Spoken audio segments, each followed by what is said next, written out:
السلام علیکم ورحمۃ اللہ وبرکاتہ۔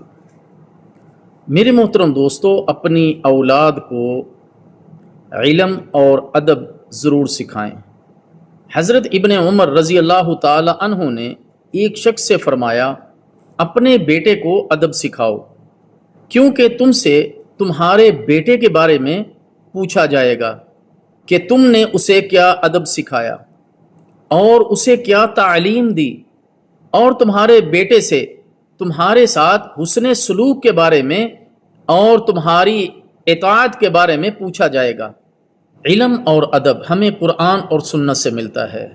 علم و ادب ہمیں صحابہ رضی اللہ تعالی عنہ اجمعین کے فرمان سے ملتا ہے۔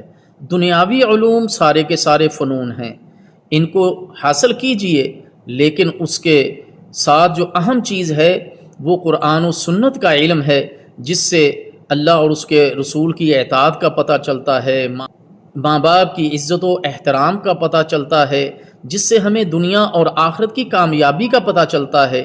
تو اس لیے میرے محترم دوستو، جہاں ہم دنیا کے بہت سارے فنون اپنی اولاد کو سکھاتے ہیں، وہیں ہم اپنی اولاد کو قرآن و سنت کا، قرآن و حدیث کا بھی علم ضرور سکھائیں، تاکہ ان کے اندر اللہ اور اللہ کے رسول کی معرفت آئے، اسلام کی معرفت آئے، اور اپنے والدین کا احترام کرنا وہ سیکھیں۔